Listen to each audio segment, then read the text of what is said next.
Hi, friends. I hope all is well. Today I'm starting a new three-part series focusing on these watercolor scraps that I've had for quite a while. In the first video, we're going to focus on the technical build, monoprinting the base layers, and assembling the pages into a 44-inch accordion journal, also known as a concertina. For this series, I'll be referring to it as an accordion journal. I'm using a gel plate instead of a brush so I can quickly and easily apply thin layers of paint to the front and back of each paper. Also, I love that applying paint this way can yield textural, uneven prints. I'm doing this step before attaching the papers because each paper is 22 inches in length by 6 inches. It's easier to print 22 inches of paper on a gel plate than 44 inches. I do want to point out that the papers are two different weights. The lighter one is 90 pounds and the heavier one is 140 pounds. If you want a more detailed monoprinting tutorial, I have a few on my channel that I'll link in the description box. Since the paper is 22 by 6 inches and the gel plate is 8 by 10 inches, I can get different color prints when there's a 3-color ombre on the gel plate. First, a small sliver of orange with a larger section of red and pink. There's still paint on the plate, so I'm printing the next section of the paper with the remaining red and pink. I love it where some of the white is showing between the orange and pink. I'm covering the whole plate with red so I can print sections of the paper. First, on the part of the unpainted middle section where there's only orange and pink. Next, I'm taking the end section of the paper and print red over the whole area. Then I'll use the remaining red on the plate and print on the middle orange section and on top of the pink middle section. This layering of paint adds depth to the different paper sections. I'm printing on the second paper now. My plan is to print red, pink, and orange on one side of each paper and a different color combination on the other side of each one.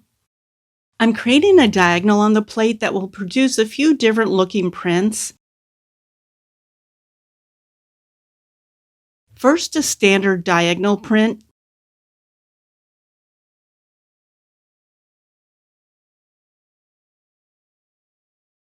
Then I'm taking the remaining paint on the plate to print the middle section of the paper.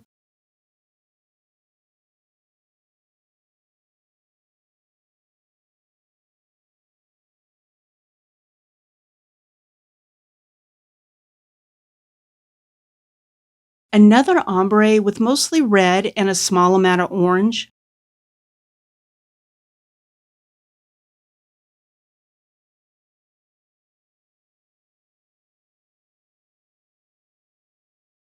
The first print produces an ombre with mostly orange and a small amount of red. I want the remaining red on the plate to be used to print the middle section of the paper that's pink and orange. As I mentioned, each paper will be using two different color combinations on each side. These are the paint colors that I'll be using next. I'm applying the two paint colors in a random pattern to see how expressive the prints will look.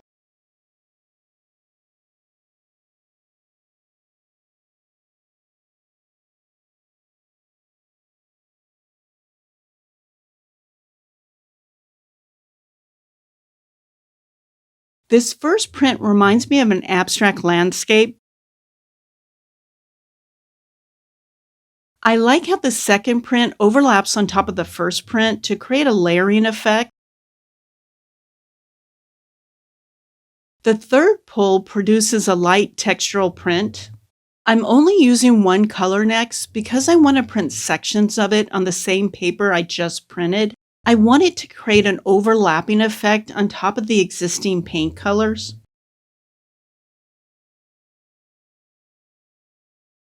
It also allows me to angle the paper to get a diagonal layered shape.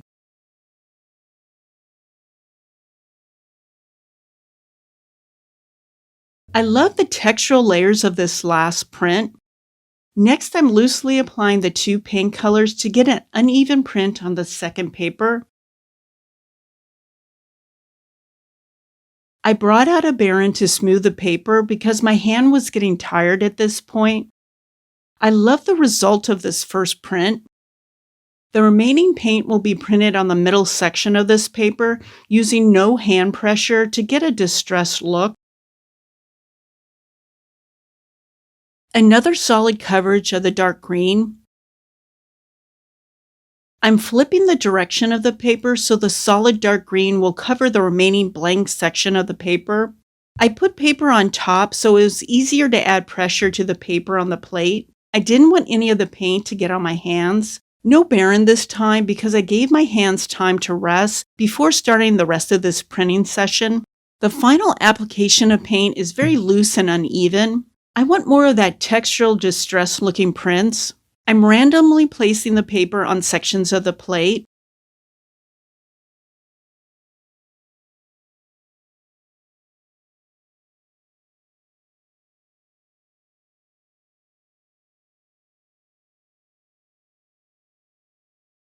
I got some of the gray-green on the red, pink, and orange side. To make it look more intentional, I'm printing a small section of that side on the remaining gray-green that's on the plate. Before I attach the papers, I prefer to fold them first. Same reason as monoprinting, it's easier to fold two 22-inch papers separately than one 44-inch paper. I fold the paper so the two ends meet, then using a bone folder to burnish the crease. Take the top section of the paper and fold it back towards the fold, then burnish it. Because I'm right-handed, I turn the paper around, then fold the other section towards the fold, then burnish it. Fold the exact same way for the other paper. I chose to fold the same side of each paper, so when I attach the two papers together, one side will be red, pink, and orange, and the other side will be dark green, gray-green, and yellow. I like to press both papers with a heavy book before attaching them. This will sharpen the creases of the folded papers. I keep the papers under the book for about an hour. I want to talk briefly about the different types of tapes that can be used to attach papers together. You can certainly glue a strip of fabric as well, but for this project I'm using tape. I would advise against using masking tape or clear plastic tape because both will dry out. If you only have these types of tapes, I would recommend collaging over the tape to secure the attached papers. I have mixed thoughts about using washi tape to attach papers together. There's so many beautiful options, but again, it will dry out over time. If you want to preserve the journal, I suggest first applying a layer of liquid glue where the papers meet, then lay the washi tape on that area. My preference is to use some type of cloth tape. I've been using book cloth tape for years, but recently found that cloth tape used to wrap around hockey sticks or baseball bats works well. It's not archival like book cloth tape, but it will last longer than the other types of tapes. I'll be using this type of cloth tape for this journal. I purchased white because I want to paint it to match the colors on the papers. Instead of one long piece of tape that wraps around both sides, it's more manageable to cut two pieces, one for each side. Leave a small amount of space between the two papers. This small space allows this area to easily bend. I'm taking extra care with this cloth tape hinge because this journal is going to be much too long to handle if the structure isn't sturdy. I want a solid foundation for when we start collaging in the next series of videos. I brought back out the gel plate to use to apply the paint to the tape. I'm starting with the dark green paint. Only a small amount is needed to cover the tape and some of the paper on either side of it. Instead of applying the paint with straight edges, I want the edges to be uneven with a softer look. This is a good first layer, but I want to add more depth by layering the other two paint colors on top. Next is the gray-green paint, which is more opaque than the dark green. Again, I'm applying it with an uneven application. See how both colors blend into the paint underneath it? I want more control over the placement of the yellow paint. So I'm using the gel plate to apply the paint to the brayer, then using it to apply the paint to the sections of the tape and the paper. I'm filling in the areas that need yellow paint since this section of the paper is mostly the two green colors. I love the textural look of using a brayer to apply paint. Now to the other side, I'm creating a narrow ombre using orange and red paint.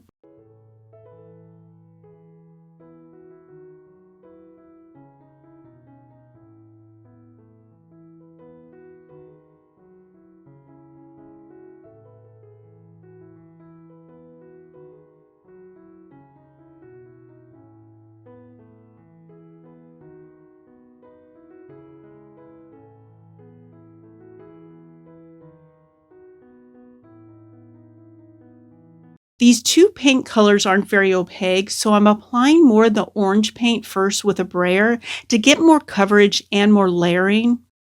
Then I'll do the same with the red paint.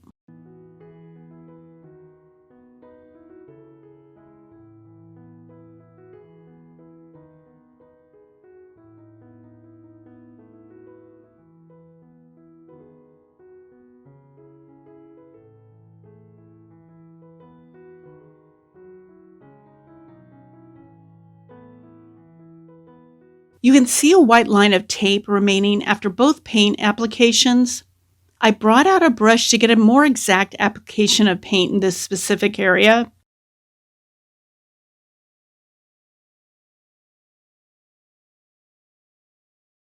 That completes the assembly of the 44-inch Accordion Journal. The structure is solid and the monoprinted base is ready for collage.